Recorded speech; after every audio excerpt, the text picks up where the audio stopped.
It's really delightful and an honor to be here. I am so much in favor of this new and really fast-growing trend of forest kindergartens, nature preschools, all sorts of movements aimed at more autonomy for children and more opportunity to be in nature with children. I think you should all have a handout for this talk, and it'll be useful for you to have it in front of you. The time is fairly short. I've got a 45-minute talk, and I will try to stick to that, which means that I will end. I've got my watch here, my iPhone here, which I'll look at occasionally. I'll aim to end by 8:15 at the latest, which means I'm going to have to talk fairly quickly, and I will be referring to this handout as I go along. The front page of the handout gives an outline of my talk, and the back page gives references, because when I present, especially when I present ideas and thoughts that are not necessarily fit with many people's everyday thinking about the world, it's nice to be able to at least have the opportunity to look up what is the actual data, what are the extended arguments for what I am presenting here. So I am an evolutionary psychologist, which means that I'm interested in human nature. I'm interested in how our human nature came about by natural selection. I'm especially interested in the nature of human children, and most especially in those aspects of children's nature that came about by natural selection to serve the function of their education. And really, those are, in some ways, all the aspects of children's nature. Children are what they are because their job is to learn. Their job is to acquire the culture around them, to learn what they need to know to become independent of parents and to be able to survive as independent human beings in human society. Children are born with drives to do that. We suppress those drives in our standard schools, and so I'm all in favor of educational settings that allow those natural drives and instincts to operate. So the thesis of my talk is that children come into the world biologically designed to educate themselves. We don't need to educate children. I'll say that again. We do not need to educate children. I will think the world is better when we stop talking about educating children and start talking about providing the kind of world, the kind of environment that children need to educate themselves, because ultimately all education is self-education. All education comes from the active mind, the active exploration of the person who is being educated. Education does not work as a passive, with the idea that the learner is a passive recipient. It does not work. So that's the message of much of my writing. That's the basic message of my talk today. So if you look at A on the handout, I'm starting with what are the educative instincts which underlie self-directed education. So when I say that children come into the world biologically designed to educate themselves, what do I really mean? I mean that they come into the world with certain instincts, certain natural drives. And there's no mystery really what these are. I mean, look at any child and you'll see what they are. So I've listed them here on your handout, and I'll say just a few words about each one of them. Curiosity. Curiosity. What could be more characteristic of children than curiosity? You know, Aristotle, at the beginning of his famous treatise on metaphysics, The Origin of Knowledge, his first sentence was, "Human beings are naturally curious about things." Nothing could be truer. Children, babies are curious. From almost the moment they're born, they're already exploring the world. There's research that shows that if you show to a baby whose eyes can just barely fixate, you show them a particular pattern, and then now you show them a choice between that pattern and a new pattern, they spend more time looking at the new pattern because they already have some idea of the old pattern. They are already at hours old. They're already exploring the world around them. As soon as they can move, whatever way they can move, They're moving to explore the world. That's why they're moving. They're moving towards things. They want to manipulate things. At first, because we're all mammals, and we mammals initially explored with our mouths, they're exploring with their mouths, but then they begin to explore in the more human way with their hands and fingers and trying everything out, see how it works, dropping stuff on the floor. As soon as they can crawl, they're crawling in order to get to things, to explore them. So curiosity, and that curiosity doesn't stop when they turn school age unless we kill it, because once they're in school, we tell them their questions and their interests don't count anymore. It's only the questions of the curriculum. Curiosity continues on through life if we don't kill it. And curiosity is this is the drive to figure things out, to learn about the world, to learn how things work. The second instinct that I listed here is kind of the complement to curiosity, playfulness. Curiosity is how children acquire an understanding of what's out there. It's how they acquire knowledge, and it's how they kind of understand what is out there and around them, and a little bit about what it does. Playfulness is how children develop skills. There's sort of two aspects to education. There's knowledge and there's skills. Curiosity leads to knowledge. Playfulness leads to skills. Play is how children practice all the kinds of skills that you need to be a human being. If you think about it, this is true for other mammals too, that researchers who study mammals have found that the skills that animals have to develop, the skills that are constraints to their existence, are the skills that they play at when they're young. Now, there's no animal that has to acquire more skills than we do. And so it's no surprise that when children have real freedom to play, as is true in hunter-gatherer cultures, where children are free to play all day long, they play at all the skills that are important to human existence. Let me just list some of the ways that children play. And this was even true when I was a kid. When I was a kid in the 1950s, we played in all of these ways. We spent more time outdoors playing than we spent in school when I was a kid. I sometimes say that I had a hunter-gatherer education as well as a school education. That was pretty much true for everybody in the past.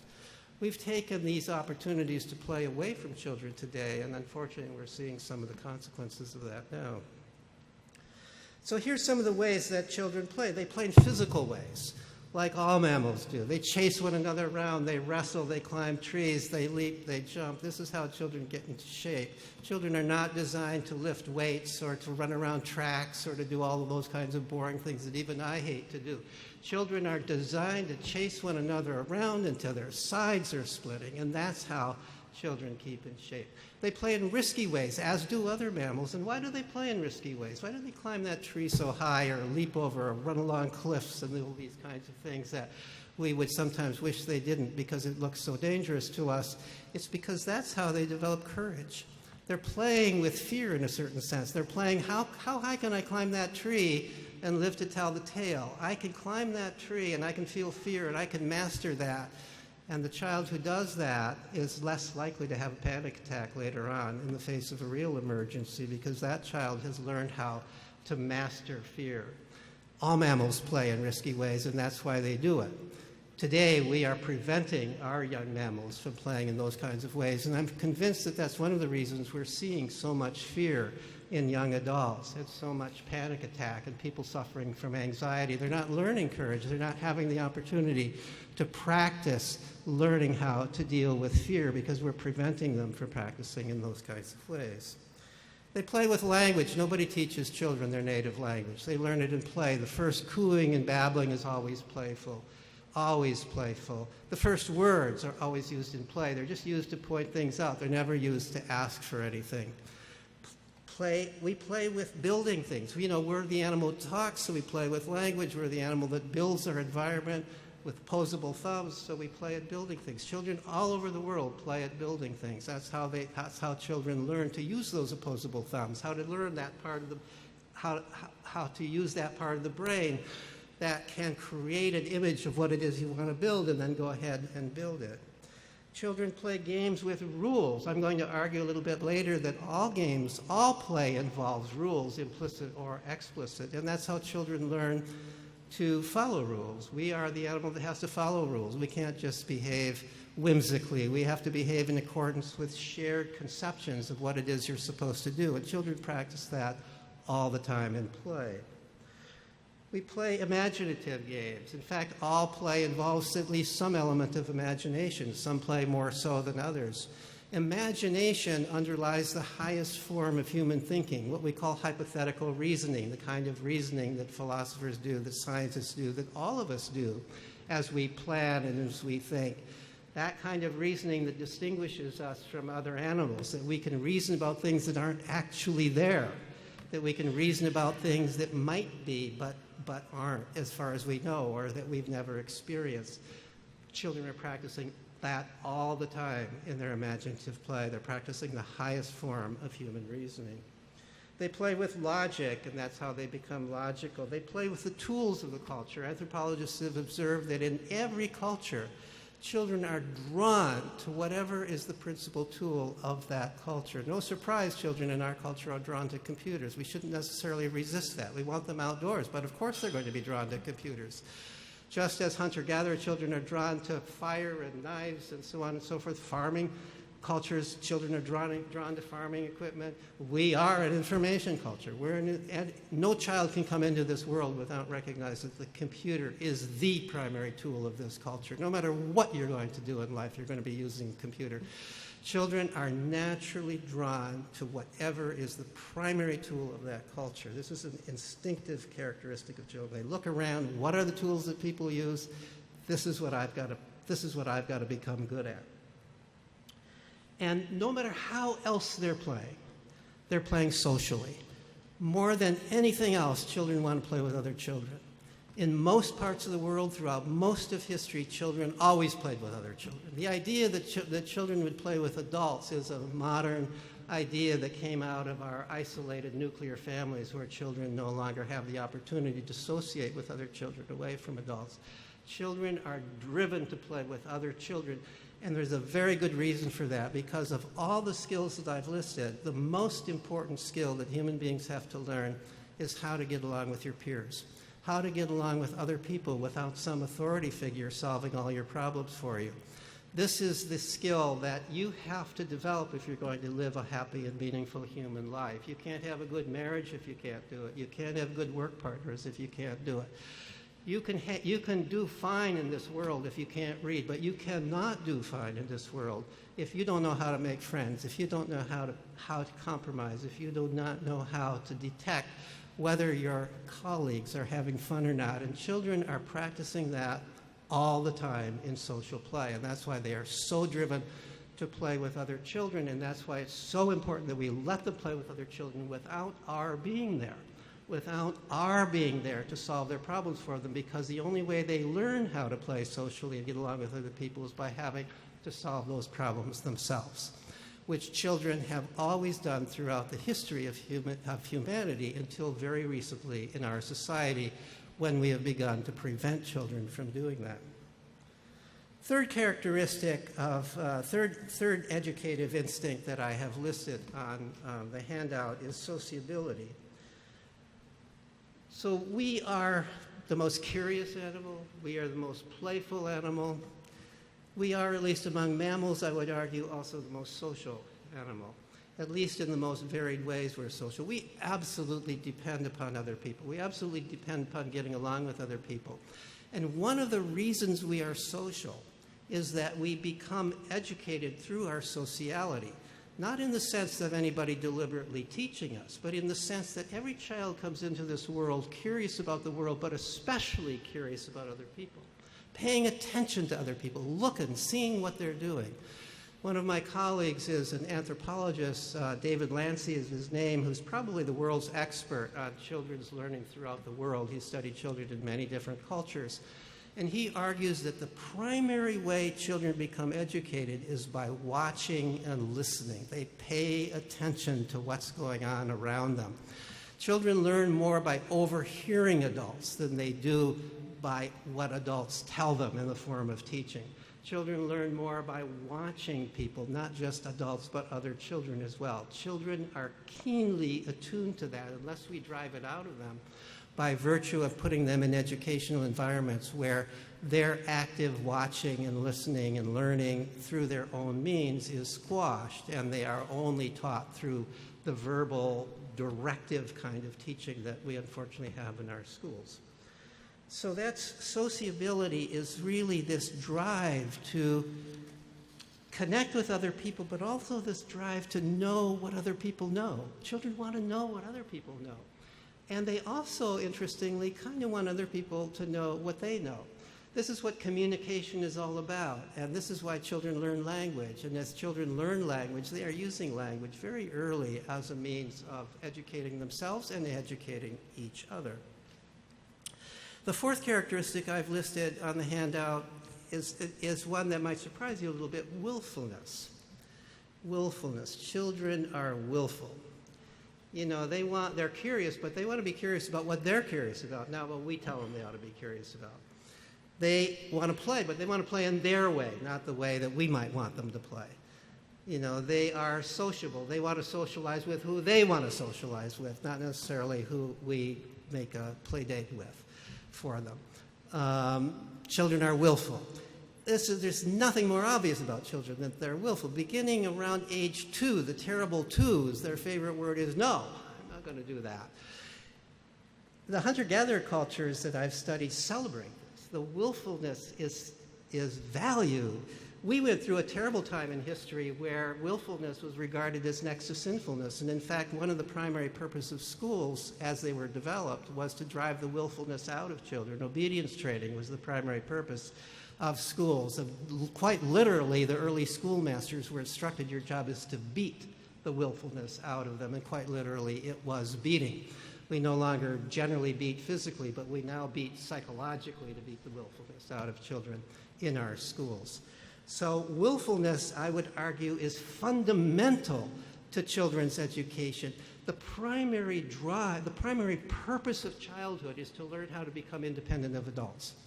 And so no wonder children want to be independent of adults in whatever ways they can as soon as they can. Now they know they can't be totally independent of adults, and they love their parents, and they want to be connected, and they need help, and there's sometimes that they need help, and they certainly need to be fed and nurtured and comforted and all of this. But at the same time, there's this tension. They also want to do things on their own. They want to have freedom. And as they get older, they want more and more of that freedom. And that's what we are depriving children of today. And I would argue that's also why we're seeing record levels of anxiety, depression, and suicide among children today, because we are depriving them of their opportunity to exert their extraordinarily strong drive to be free. Fifth characteristic I've listed is planfulness. Now, you might not think of this as an instinct in children, but think about it a little more. This is sort of the more cognitive aspect of children's educative drive. By the time children are playing, they are also planning, because play necessarily involves planning. To play is to decide I'm going to do something, and maybe even to negotiate with your playmate what you're going to do. So you're planning, and then you're carrying out that plan. And as you get older, you begin to plan even farther ahead. So you might be saying, okay, we'll play this today, and tomorrow let's continue this game, or let's play that tomorrow. You're already thinking about tomorrow. You're making a plan. You might forget about it by tomorrow, but as you get older, there's more and more likelihood you'll remember it. So children who have the freedom to plan their activities, because not everything is planned for them, those children are learning how to make plans. They're learning how to take cognitive control of their life by virtue of being able to make plans and follow through them. There was an interesting study a few years ago at the University of Colorado at Boulder. They were interested in what psychologists call self-directed executive functioning, which is basically a kind of planning. It's the ability to plan out a way of solving a certain kind of problem and then being able to persist in being able to carry out that problem over a number of different examples of the problem, where you are figuring it out yourself without the help of somebody else. And this is regarded as a very important skill, especially in our world today, where we require, you almost have to be an innovator in some sense to be successful economically today. So these researchers wondered, so what are the characteristics that would lead some young children to be good at this and others not so good at this? And so they studied a large group of 6-year-olds. And they gave them all this test of executive processing, self-directed executive processing. And they also interviewed the parents to find out how much free time each of these children had, where they were in charge of their own lives as opposed to doing things that adults were telling them to do. And what they found, no surprise to me, was a strong positive correlation between the amount of free time that children had and how good they were at this test. So those children who spend less time under adult direction, more time under their own direction, are better at this cognitive test than our other children. No surprise to me. So those are 5. There are some other instincts that I could add to here, but I think if you think about this, these are characteristics of children, and of course these lead to education if we allow them to play themselves out, if we allow them to operate, if we can ease off and we can provide the environment that children can exert these instincts rather than an environment in which we suppress these instincts.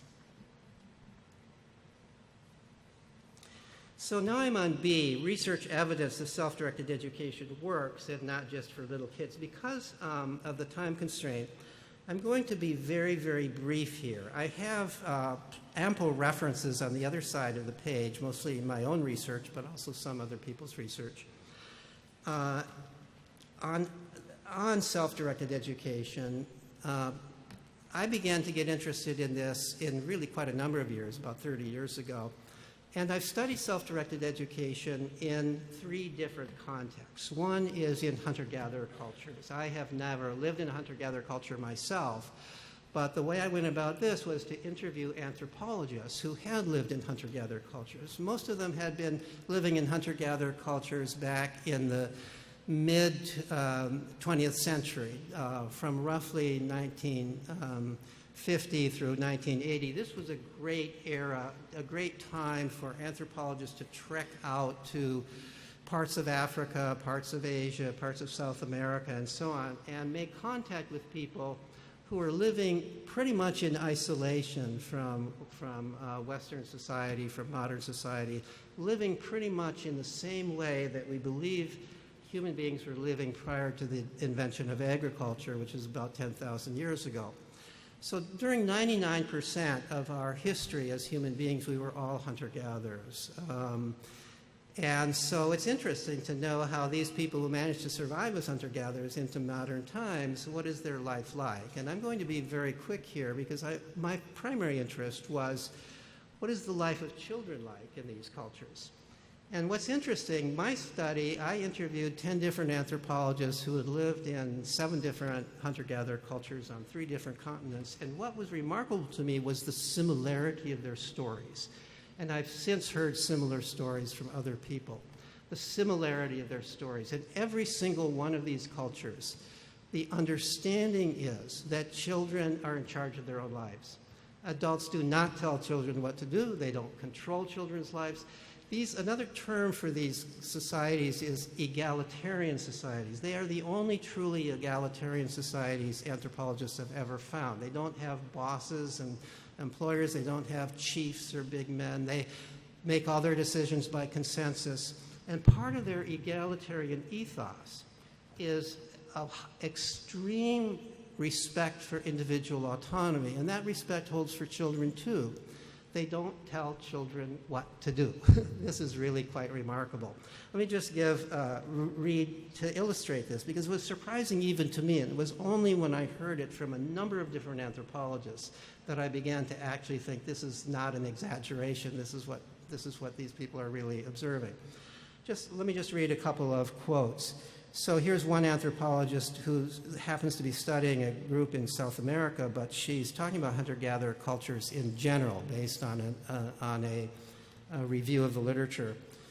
She says, hunter-gatherers did not give orders to their children. For example, no adult announces bedtime. At night, children remain around adults until they feel tired and fall asleep. Adults do not interfere with their children's lives. They never beat, scold, or behave aggressively with them, physically or verbally, nor do they offer praise or keep track of their development. They just assume things are going to be okay. Here's another quote. The idea, this is another person actually studying a different group in South America. The idea that this is my child or your child does not exist. Deciding what another person should do, no matter what his age, is outside the Aquana vocabulary of behaviors. There is great interest in what everybody does, but no impulse to influence, let alone coerce anyone. The child's will is his motive force. Willfulness was respected in these cultures. And then just one more quote. Infants and young children are allowed to explore their environments to the limits of their physical capacities and with minimal interference from adults. Thus, if a child picks up a hazardous object, parents generally leave it to explore the dangers on its own. The child is presumed to know what it is doing. So I've seen films of little 2-year-olds playing with machetes, playing with fire, doing all kinds of what we would regard as dangerous things. Adults sitting back in the background, not paying any attention to it, not stopping them. I asked a colleague of mine who happened to have studied a group in Africa called the FA, who showed me some of these slides. Well, don't the adults worry about it? And she said, no. And I said, well, don't the kids get hurt? And she said, yes. You know, they cut themselves, they burn themselves, but they don't kill themselves with this stuff. The poison darts are way up high in the tree. You know, they have a different sense of what's dangerous or not. You know, it's more of a sense of what was it. You know, when I was a kid, we played with fire, we played with knives, we cut ourselves, we burned ourselves. Nobody worried all that much about it. Now it's a big disaster, and we think it's terrible if we let a child play with fire or knives. So it's not really, you know, it's not the hunter-gatherer culture that's so strange when you think about it. It's our modern culture that's so strange. Our modern culture is even strange compared to the 1950s culture, which was in some ways more like a hunter-gatherer culture than our modern culture is. We've gone berserk.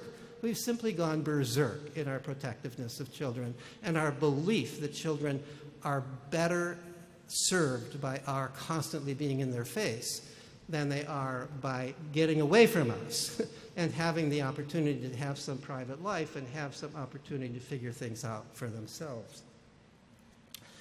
So at any rate, the other thing that I found is, not surprisingly, given that that adults don't tell children what to do, what children do is they play all day.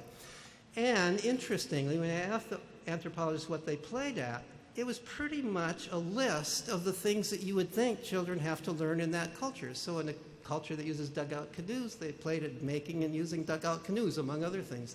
The boys in a culture that men hunt played at hunting and tracking. A culture where women fish, the girls played at fishing, and so on and so forth. Everybody played at making huts. They all played at making musical instruments and creating the music and dance and art and poetry of their culture and so on. They played at the things that are important for them to learn in their culture, not because any adult is telling them to do so, but because it's in the bones of every human child to play at the things that I can see are important to learn in my culture. So that's how children in hunter-gatherer cultures become educated. Now, would these same educative instincts work in our culture today?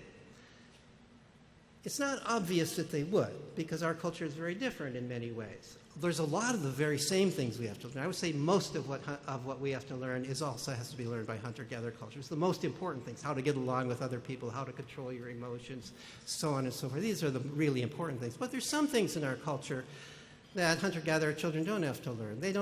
These are cultures that don't have written languages, so they don't have to learn how to read and write. These are cultures that don't use numbers much, and many of them don't even have number words in their language. So the traditional things of school, reading, writing, and arithmetic, they don't have to learn. So maybe that's why we have to have schools. Maybe children can't learn these things on their own. They can only learn things like hunting and gathering and making music and art and getting along with other people and learning their language and all those kinds of things. Maybe they can't learn. But I can tell you for sure that children who are free and allowed to play in our culture, if there's reading and writing around them, they will learn to read and write. Not all at the same age. They'll learn it at very different ages. I've studied children at the Sudbury Valley School, which is a democratic school, which has no curriculum. It's very much like a hunter-gatherer band in many ways. The children are allowed to play and explore all day long, as long as they follow the rules, and the rules are all democratically made in which they have a vote. There are children there from age 4 on through high school age, and there's no tests. There's nothing that looks like school. Amazingly, this is certified as a school in the town of Framingham, Massachusetts. And it has been around now for 51 years. It's more than a century old. It's got hundreds and hundreds of graduates. And one of my earliest studies of self-directed education was a study of the graduates to see how they're doing out there. And I found they're doing just fine. They're very well educated. Those who wanted to go to college didn't have any problem going to college, even if they had never taken a course before, even if they had never read a textbook before, even if they had never taken a test before they took the SAT test, which they deliberately prepared for. Flies in the face of all of our beliefs about what children have to do to be successful in our culture. Here's children who are doing nothing of what looks like school, and yet they're going on even to college, let alone on to jobs that don't require college, including good jobs that don't require college. One of the things I found is that many of these young people in their play developed real passions, they developed real interests, and then they pursued those passions as careers. And it's not just children at democratic schools. There are now many children who are homeschooled by the method that is referred to as unschooling, and I've gotten interested in that as well. There are somewhere between 200,000 and 400,000 unschoolers in the United States, depending on exactly how you define it. And this is based on data that comes from the U.S. Department of Education's survey of where children are going to school, and for those who are being homeschooled, what is the strategy of homeschooling. So I've analyzed those data. It comes to somewhere between 200,000 and 400,000 children who are unschooled. They're legally homeschooled, but they're not being taught in a deliberate manner by their parents. They're not going through any formal curriculum. They're not taking tests. And I've done a study of grown unschoolers, and they are also doing fine in the world. I can't say this is true for all unschoolers because I don't know. I can only say it for those 75 unschoolers that happen to be in my study. They also went on to college if they wanted to go on to college. They also went on to good jobs. Everyone, I have never found a person out of hundreds, out of really thousands by now that I've looked at, who's gone to a democratic school or who's been unschooled who didn't learn how to read, even though they were never taught how to read. Everybody learns how to read. I've never found one who can't deal with numbers, who can't figure out how to use the numbers that they need in our daily life. This idea that you need to be force taught in order to learn to read and write and do numbers turns out to be a myth. It turns out to be a myth. It's simply not true. The evidence is completely shows that that's not true. It's not the case that everybody's going to learn how to read at age 6 if we let them learn on their own. Some will learn at age 6, some will learn at age 4, but some will learn much later. It all depends. It has nothing to do with brain development. It all has to do with when you're interested in it. When it is that it's meaningful, when you really want to learn how to read. And you can't grow up in our culture, in a literate culture, without realizing there's some value in learning how to read. And at some point, therefore, you learn how to read. It turns out not to be very hard to learn. So that's, so now let me go on to say something about the optimal context for self-directed education. So I began to think, now what is it about a hunter-gatherer band and about the Sudbury Valley School and other schools like it, democratic schools that are set up for self-directed education, and about the home environment of those people who are successfully doing unschooling. And I came up with this list that I've put on your handout of that I think of as the optimal context for self-directed education. What are these characteristics? And so I'm going to run quickly through them. The first is the social expectation and reality that education is children's responsibility, that it's not the adult's responsibility, it's the child's responsibility. That is true in hunter-gatherer bands, that's true at the Sudbury Valley School, that's true, that's part of the basic philosophy of unschooling. Every child comes into the world believing it's his or her responsibility to educate themselves. but we can talk them out of it. If we act as if we are educating them, if we act as if they will become educated if they do what we tell them to do, we can drive that out of them. So one essential aspect of the environment is no pretense that adults are educating you. The understanding that you're educating yourself. The adults are there to help if you ask for help, and the adults are there to set a context and an environment in which education can occur, but they're not there to educate you. Second characteristic is unlimited freedom to play, explore, and pursue your own interests. You need unlimited time. You're not going to become educated if every hour the bell rings and you have to go from one thing to another. You've got to have hours to get immersed in something, days to get immersed in something. You've got to have time to dabble in this and dabble in that, time to get bored, time to turn things over emotionally in your mind. You need time to find your interests, and you need time to pursue your interests, and then maybe time to pursue another interest. Time is the greatest gift we can give to children, and that's exactly what we've been taking away from children. Children need time to educate themselves. And also they need the opportunity, the space to do it, the equipment to do it, and so forth. So the third characteristic that I've listed here is opportunity to play with the tools of the culture. And by play with the tools of the culture, I mean do your own thing with the tools of the culture, not do some exercises with the tools that some adult is telling you to do, but rather to play with it in the way that those hunter-gatherer children are playing with machetes and fire and bows and arrows, and the way that our children are playing with computers. Time to really play and explore and do your own thing with these tools. So it becomes, in some sense, an extension of your body. And the younger you are when you begin to play with these things, the more successful you will be at use of that tool. And that's what hunter-gatherer adults understand very, very well, and something that we don't totally understand in our culture. And they want to play with the real tools of the culture, not just pretend tools of the culture, but the real tools of the culture.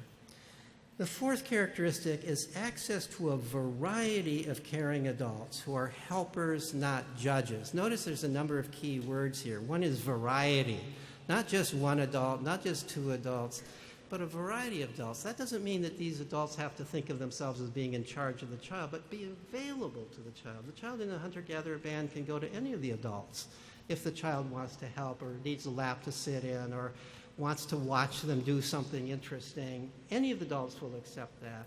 At the Sudbury Valley School, there are many more children and many fewer adults, but yet, so there's typically about 150 to 180 children and something like 7 or 8 adults. But children can go to any of those adults any time they want. The adults are often available because the children don't go to them that much. But if they want to go to them, they can. They're spending more of their time, they're learning more from other children than they are from adults. But if they want to go, and they will go to an adult, and children are very good at knowing which adult will satisfy my need. If you need a lap to sit on or a shoulder to cry on, you go to that person. You don't go to that person. If you want a political argument, you go to that person. So children are good. They figure this out. They don't, and one adult, no matter how wonderful that adult is not enough, nor is 2 adults. 2 parents are not enough.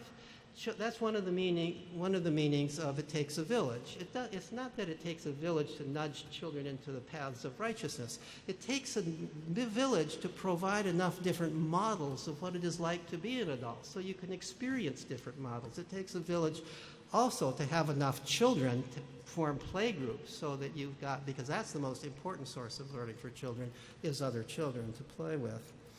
And notice that I said who are helpers, not judges. We do this terrible thing in our schools that the very same people are supposed to be helping the children are also judging the children.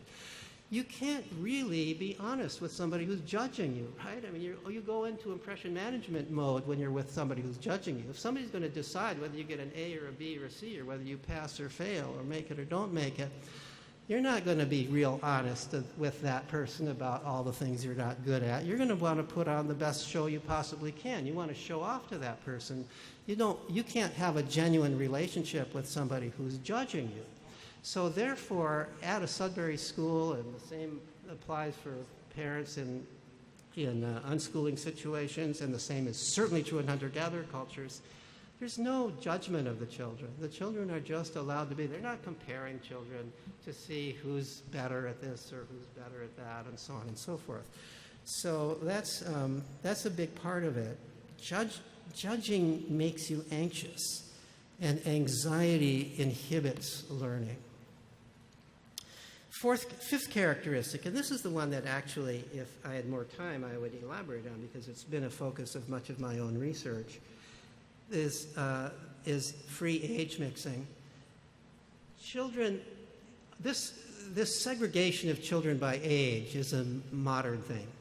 It never occurred in the past. There was no such thing in the past of children just playing with other children who are only a year or two different from them in age. In hunter-gatherer cultures, children are playing from age 4, which is regarded as kind of the age of common sense, where they no longer need to be around adults. They can go running off with the other children into the woods, on through teenage years, are all playing together. A typical play group might include 4-year-olds through 14-year-olds, or 8-year-olds through 17-year-olds, all playing together. And when you have that, the littler kids are always learning from the bigger kids. They're always being scaffolded up to higher levels of activity by the bigger kids. And the bigger kids are in many ways learning from the younger kids. They're retaining the kind of sense of creativity and adventure and energy of the younger children. And they are also learning by teaching, not formal teaching, but the informal teaching that always occurs when people are interacting with one another.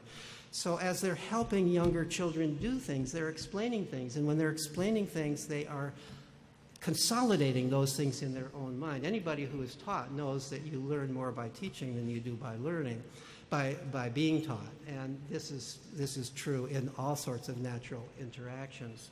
So age mixing, and younger children are, even when they're not playing with the older children, they're observing the older children, and then they want to do what the older children do. So at Sudbury Valley School, we did a little study of learning to read, and we were interested, what's the motivation for learning to read? And for many children, it was, I saw these older kids reading, and they were laughing, and they were enjoying these books, and wow, I wanted to join that club. If they see adults reading, that's not such a big deal. Adults are kind of in a whole different world. They do all kinds of things that are kind of magic and have nothing to do with what I can do if I'm 4 or 5 or 6 years old. But if I'm 4 or 5 or 6 years old and those cool 7 and 8 and 9-year-olds are reading comic books and talking about them, boy, I want to be able to join that club. I want to be able to read those comic books, or a little bit older, read the Harry Potter books and so on and so forth. And the same with tree climbing, the same with absolutely everything else. The older children are naturally models for the younger children, and much better models than adults would be. And the sixth characteristic, immersion in a stable, moral, caring community. So I used to talk about just those first 5, but the more I thought about it, the more it occurred to me that this number 6 is really, really important. Children are not designed to be raised in a nuclear family. And my understanding, my finding from studies of unschoolers is that those children who are pretty much isolated to the nuclear family are not the ones who are doing well. The ones who are doing well are the ones who become part of a larger community. The successful unschoolers are those unschoolers where the parents themselves are very much part of the larger community, and the children, therefore, become part of the larger community. Also, Sudbury Valley School and other democratic schools are democratic communities. You are part of this community. You are part of the decision-making process. You are part of the school meeting. You have a vote on all the rules that are made. You sit on the jury if somebody violates a rule. So your learning is not just for you. Your development is not just selfishly for you, it's for the whole community. And you're learning to be part of a community by growing up in a community and understanding the responsibilities that people have for being in a community. And that's certainly true in a hunter-gatherer band. The hunter-gatherer band, you grow up in this band, you're likely to stay in this band, or you might move to another band later on, but you're going to be part of a band. And you're growing up with this sense that my duty is not just to myself, my duty is to the band. And I need to learn not just for my own selfish purposes, but I need to learn so that I can be a better servant to the band. So I've just been informed that there's only 5 minutes left, and I am simply not going to You know, you're missing a terribly important part of the speech, but, but you can read about it. There's plenty of opportunity for you to read about the defining characteristics of play. So I'm going to bring it to an end at this point, and maybe there's even time for a question or two. But I do want to say something kind of in conclusion. The reason I'm so excited about what so many of you are doing, so excited about the idea of forest schools and natural education, is because I think that this is at least the beginnings of reaction against what has been a terrible thing. And I have to really emphasize terrible. I mean, what we are doing to children in our standard schools, you know, this is going to sound to you a little strong, but if you think about it, it is child abuse. It is absolutely child abuse. It is government-sanctioned child abuse. To force little children, and big children too, to spend so much time sitting in seats, doing stuff that's boring, doing stuff that has no meaning in their life, and that truly actually isn't that important to do, and to deprive them of their instinctive abilities to be healthy, to get up and run around, to do the things that they want to do, to develop real passions as opposed to doing what the things that they're ordered to do. This is child abuse, and we really need to counteract it in whatever ways we can. And I think this is at least a beginning. We need it not just for little kids. We need it for bigger kids, too. We need it. All of us need to be free. There's no time in life where anybody wants to be subservient, where anybody wants to be in a situation where you're pretty much told what you have to do for hours per day, as opposed to being able to decide what it is you want to do. There are people who argue that this is training for jobs. This is not training for jobs. This is not what jobs are like. I don't know of any job where you can't talk with your colleagues, or of any job where anybody would want, where you can't go to the bathroom without asking permission, where you are micromanaged to such an extent as you are in school. This is not training for jobs. It might have been to some degree training for jobs back when we had assembly line jobs, but we don't have those kind of jobs anymore. We have jobs that require creativity. This is not training for creativity. And in fact, what has happened over the course of time since that, and this is something that I've documented in both academic and non-academic articles, and also in my book, Free to Learn, but over the past several decades, as we have increasingly taken children's freedom away from them, over time, gradually from year to year, but over time, a huge decline in children's freedom, we have seen an equally huge increase in all sorts of mental disorders in childhood, in anxiety, depression, suicide rate. There's a huge increase. It's not just a small, it's a huge increase. And nobody denies this. It's very clear. The data are very, very clear on this, developed in many different ways. To me, it's no surprise. You take away freedom and you increase anxiety, depression, and suicide. There is also, and at first I wasn't sure about this, but the more I've looked into it, the more I'm convinced this is valid research. Turns out there's a way of assessing creativity, and creativity has been assessed for many, many decades among school children, and we know that the assessment is valid in this sense. Your score on this creativity test is the best predictor of whether you will do creative things as an adult. Those people who score high on this test are far more likely to start businesses, invent new things, write novels, do a whole range of things that we consider creative than are people who score low. It is by far the best predictor we have of future creative productivity when given to young children. Far better than IQ, way better than grades, better than teachers' predictions of who will be creative in adulthood, and so on and so forth. By this measure of creativity has been going down among school children at all grade levels for the past 30 years. And again, no surprise. We take away everything that's creative in children's lives. We take away even recess. We take away free play time, and we put them more and more into situations where they're drilling for multiple choice tests that have one right answer, and then we're surprised that creativity goes down. No surprise. None of these things should surprise us at all. We need to start using our common sense. We really need to start paying some attention to scientific data and to common sense and begin to bring this to bear in our educational policy. So thank you very, very much.